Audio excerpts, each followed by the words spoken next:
আজিম, স্বাগত জানাচ্ছি আপনাকে। যেমনটি আমরা প্রতিবেদনেই দেখছিলাম যে সাবেক রাজস্ব কর্মকর্তা মতিউর রহমানের স্ত্রী উপজেলা চেয়ারম্যান লাকি এরই মধ্যে কর্মস্থলে ফিরেছেন। আমরা তো গণমাধ্যমে তার অঢেল সম্পদের তথ্যও দেখেছি। এত কিছুর পরে তিনি স্বাভাবিকভাবে কিভাবে অফিস করছেন আর এলাকাবাসী কি বলছেন?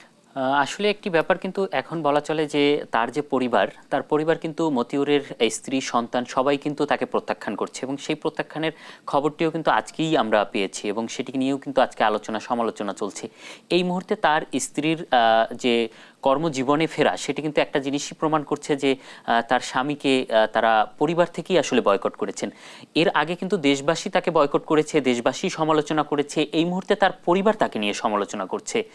তারা কিন্তু স্বাভাবিক জীবনে ফিরতে চান এবং মতিউরের যে দায় সেটি কিন্তু তারা একদমই নিজেদের ঘাড়ে নিচ্ছেন না, এটিই প্রমাণ করছে। এবং আজকে কিন্তু মতিউরের স্ত্রী কোনো গণমাধ্যমের সাথে কথা বলেননি।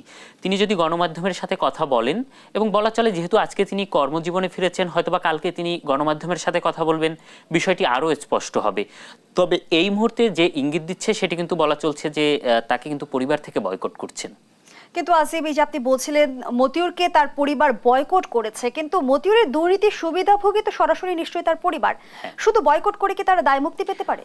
এটি হতে পারে সামাজিকভাবে তারা ফেরার জন্য, মানুষের সিম্পিতি নেয়ার জন্য, কিন্তু আসলে এর দায় কিন্তু তারা এড়াতে পারে না। কারণ মতিউরের স্ত্রী যে আজকে উপজেলা চেয়ারম্যান, তিনি উপজেলা চেয়ারম্যান নির্বাচনে যে অর্থ ব্যয় করেছেন, একজন সাধারণ শিক্ষক হয়ে কিন্তু এই উপজেলা নির্বাচনে এভাবে আসাটা সম্ভব না। এবং তিনি যে সম্পত্তি গড়েছেন সেই সম্পত্তি গড়াও কিন্তু স্বাভাবিকভাবে একজন শিক্ষিকার পক্ষে সম্ভব হওয়ার কথা না। তো এখন তার যে সম্পত্তি, তার যে আধিপত্য, সেই আধিপত্যকে টিকিয়ে রাখাই কিন্তু এই বয়কটের উদ্দেশ্য। সেটি কিন্তু স্বাভাবিক জনগণ কিন্তু স্বাভাবিকভাবে নিচ্ছে না এবং তারা কিন্তু এখনো সমালোচনা করছেন। আমরা যদি তাদের কাছে যাই, তাদের সাথে কথা বলি, তারা কিন্তু এটা স্বাভাবিকভাবে নিচ্ছে না। আমরা যেমনটি দেখলাম যে মতিউরের মেয়ে বিলাসী জীবনে অভ্যস্ত ইপসিতাও ইতোমধ্যে বাবার প্রতি ভীষণ ক্ষিপ্ত। এবং হঠাৎ করে বাবার প্রতি কেন ক্ষেপে উঠলেন ইপসিতা? ইপসিতা স্বাভাবিকভাবেই নতুন প্রজন্মের যারা, তিনি যেভাবে গড়ে উঠেছেন, হয়তোবা তিনি তার বাবার এই যে অপকর্ম, তিনি যেভাবে অর্থ সম্পদ গড়েছেন সেটির স্পষ্ট ধারণা তার কাছে ছিল না।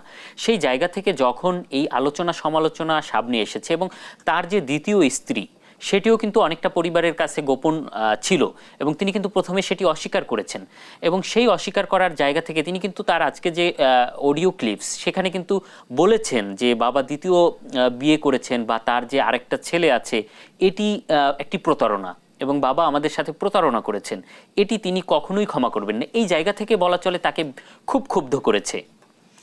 আমরা বেশ কিছুদিন ধরেই দেখছি যে 15 লাখ টাকার ছাগল কিংবা বংশমর্যাদা সম্পন্ন গরুর কারণে অনেকটাই আলোচনা এসেছে সাদিক অ্যাগ্রো।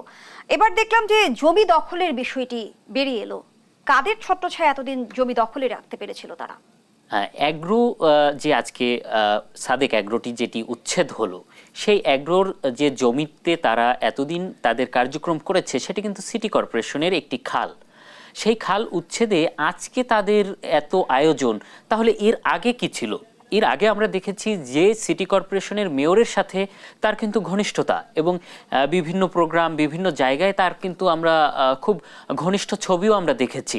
তো সেই জায়গা থেকে তিনি কি জানতেন না যে এই জায়গাটিতে যে অ্যাগ্রোটি চলছে এটি খাল দখল করে? তিনি জানতেন, কিন্তু আসলে অভিযান তিনি করেননি। বলা চলে যে তাদের ছত্রছায়ায় কিন্তু আজকে কিন্তু আমরা সাংবাদিকরা, সেখানে মেয়র আসেননি, কাউন্সিলর এসেছেন, তাকে কিন্তু আমরা প্রশ্ন করেছি যে আপনি কি এটি জানতেন না? তিনি কিন্তু বলেছেন যে আমরা তাকে নানাভাবে থামানোর চেষ্টা করেছি। তিনি যে এই যে ইজারার বাইরে তার অ্যাগ্রোর সামনে বসে গরু বিক্রি করছেন হাটের বাইরে, এটিও আমরা থামানোর চেষ্টা করেছি কিন্তু পারিনি। এটি কিন্তু আরেকটি বিষয় প্রমাণ করে যে এই যে অ্যাগ্রো মালিক ইমরান, তিনি কিন্তু খুব বেপরোয়া ছিলেন, এটি কিন্তু তার কথাও প্রমাণিত।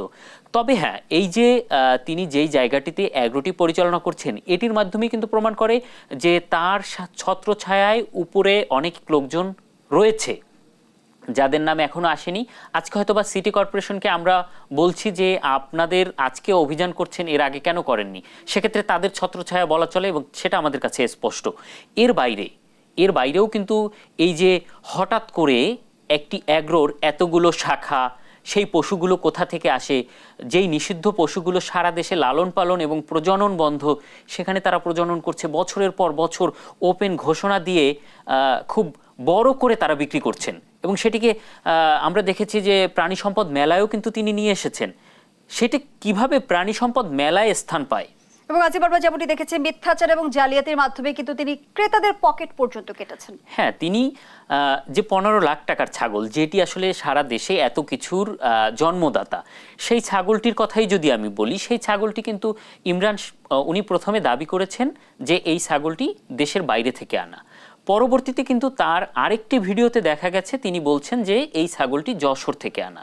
তার মানে একটি ব্যক্তি যিনি এই প্রতিষ্ঠানটির মালিক, যিনি এই ছাগলটিকে বিদেশি বা খুব উচ্চ জাতের, বা তিনি কিন্তু বারবারই পশুর উচ্চ বংশ নিয়ে টান দেন, সেই উচ্চ বংশের দাবি করে যে ছাগলটির দাম এত টাকা হাঁকালেন, আবার পরবর্তীতে সেই ছাগলটি তিনি বলছেন যে যশোর থেকে আনা।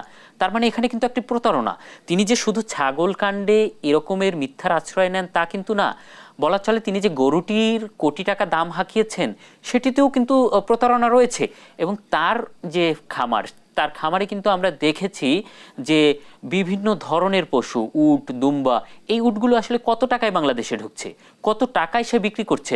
ভোক্তা অধিকার আমরা দেখেছি যে সেদিনও পাকিস্তানি ড্রেস, গুলিস্তান থেকে আনা ড্রেসকে পাকিস্তানি বলে চালিয়ে দেওয়ার যে অভিযানটি করেছেন, এখানে কি তাদের দায় নেই? এখানে কি তাদের অভিযান করার অত্যন্ত জরুরি। দরকার নেই? অসংখ্য ধন্যবাদ জানাচ্ছি সহকর্মী এম এ আজিম।